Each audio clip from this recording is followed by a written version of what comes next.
नमस्कार दोस्तों, good morning. Crescent education classes में आप सभी का स्वागत है। दोस्तों आज की वीडियो में हम जानेंगे एलटी में कितने केस की सुनवाई होगी 29 मार्च को, और पंजाब की तर्ज पर उत्तराखंड में भी नियमित हो संविदा कर्मचारी, ऐसी यहाँ पर संविदा कर्मचारियों के द्वारा डिमांड की जा रही है। राज्यसभा प्रत्याशी की तलाश अब शुरू हो गई है हमारे राज्य में। समान नागरिक संहिता जो कि सबसे इंपॉर्टेंट विषय है, समय पर चल रहा है, इसकी ओर बढ़ रही है उत्तराखंड सरकार, क्योंकि जल्दी ही ड्राफ्टिंग कमेटी इसके लिए निर्धारित कर दी जाएगी और विधानसभा सत्र 29 मार्च से होगा शुरू, 3 दिन तक होगा उसका संचालन। तो चलिए जानते हैं। तो सबसे पहले दोस्तों, उत्तराखंड में लागू होगी समान नागरिक संहिता, ड्राफ्ट के लिए बनेगी कमेटी।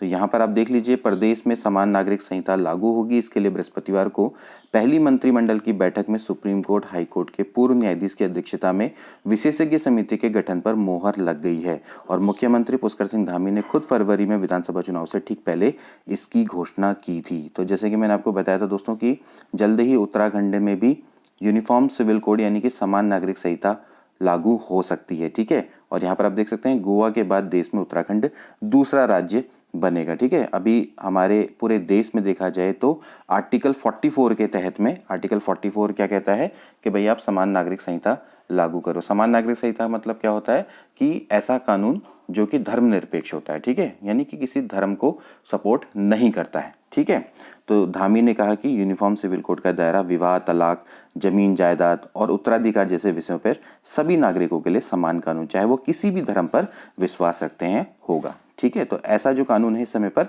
गोवा में लागू है। ठीक है, यहाँ पर आप देख लीजिए तमाम तरह के कानून आएंगे इसके दायरे में।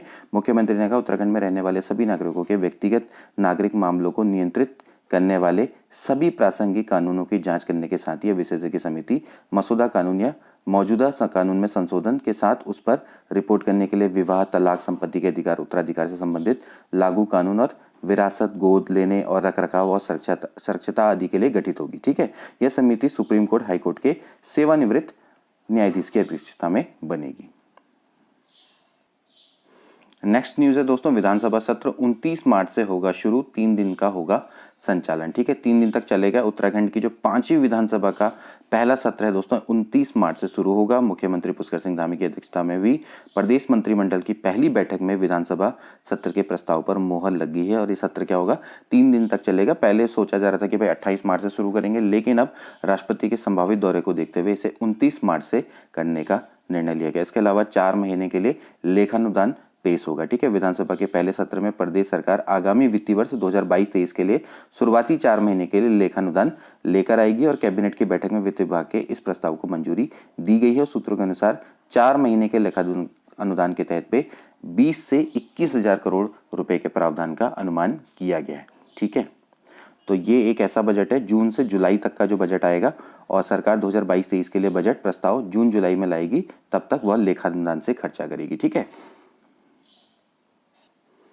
अगली न्यूज़ है दोस्तों, पंजाब की तर्ज पर उत्तराखंड में भी नियमित हो संविदा कर्मचारी। विद्युत अधिकारी कर्मचारी संयुक्त संघर्ष मोर्चा की बैठक में सरकार ने उठाई गई मांग। ठीक है, सरकार से इन्होंने उठाई है मांग कि भाई पंजाब की तर्ज पे भी उत्तराखंड में जो संविदा कर्मचारी उनको नियमित किया जाए। अभी हाल में ही पंजाब ने 30,000 संविदा कर्मचारियों को नियमित किया है। ठीक है, तो यहाँ पर देखिए क्या कह रहे हैं ये, उत्तराखंड विद्युत अधिकारी कर्मचारी संयुक्त संघर्ष मोर्चा ने पंजाब की तरह उत्तराखंड में भी संविदा कर्मचारियों को नियमित करने की मांग की है। संविदा कर्मचारियों को लेकर हाईकोर्ट के आदेशों को भी लागू किए जाने का दबाव बनाया गया। ये दून में यमुना कॉलोनी स्थित हाइड्रो इलेक्ट्रिक एम्प्लॉइज यूनियन के दफ्तर में हुई बैठक में संयोजक इंसारुल हक ने कहा कि भाई सरकार संविदा कर्मचारियों के भविष्य को सुरक्षित बनाने की दिशा में ठोस कदम उठाए।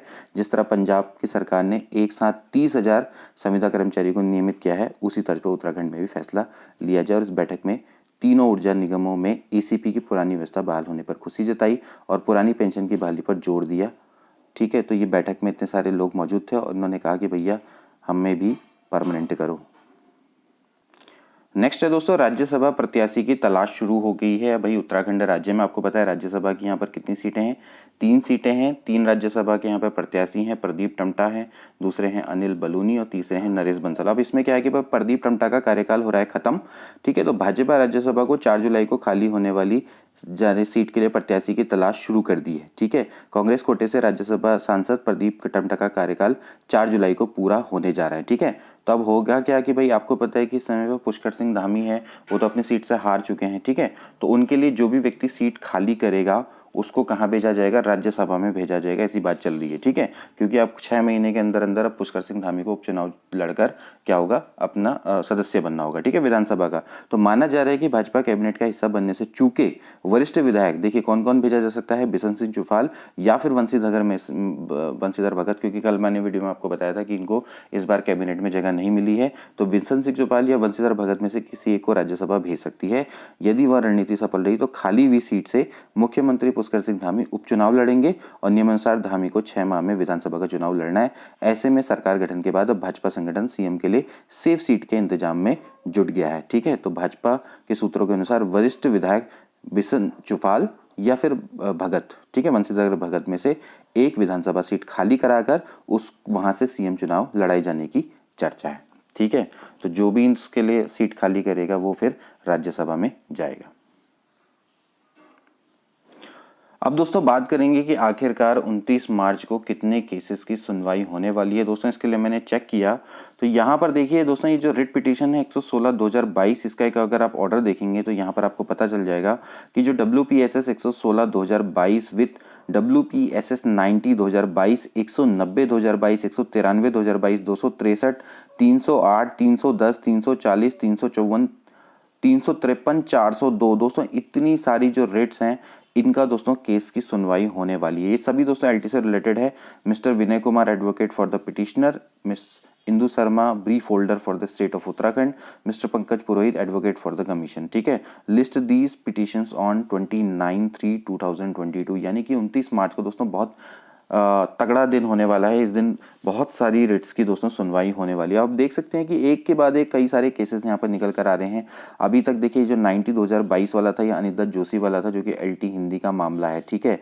इसमें से देखिए 308/2022 वाला जो मामला है दोस्तों, ये सुनीता वाला मामला है, फिजिकल एजुकेशन वाला, ठीक है, जिससे एलटी डीवी में रोक लगी थी, ठीक है। इसके अलावा दोस्तों मैंने आपको 354 वाला भी बताया था, बेबी वाला मामला है। अब ऐसे 402 वाला कोई ऋतु वर्सेस स्टेट ऑफ उत्तराखंड, मतलब एक के बाद एक कई सारी दोस्तों यहाँ पर रिट पिटीशन आपको देखने को मिल रही है। अब इसमें LT 8 वाला केस नहीं है, क्योंकि LT 8 वाले केस की जो सुनवाई है दोस्तों वो है 30 मार्च को, ठीक है, 30 मार्च को है, जो कि है Om Prakash Gaur versus state of Uttarakhand है, ठीक है। तो वो जो केस की सुनवाई है दोस्तों वो 30 मार्च को है, लेकिन ये इतने सारे केसेस की दोस्तों सुनवाई होने वाले हैं और ये सब ये सिमिलर टाइप के केसेस हैं, ठीक है। ये इतनी सारी जो रेट्स हैं दोस्तों ये आपकी सुनवाई होगी। तो 29 मार्च का दिन काफ़ी इंपॉर्टेंट होने वाला है और भी इसमें रेट्स हो सकते हैं, लेकिन दोस्तों ये मैंने जो पड़ताल करी 116 वाले 2022, तो इसमें जजमेंट में मुझे दिखा कि भाई इतनी सारी जो रेट्स हैं, तो आप देखें तो 1 2 3 4 5 6 7 8 9 10 11 कुल मिला के दोस्तों यहाँ पर केसेस हैं जिनकी ज्वाइंट हियरिंग 29 मार्च को होने वाली है। तो देखते हैं 29 मार्च को क्या आता है।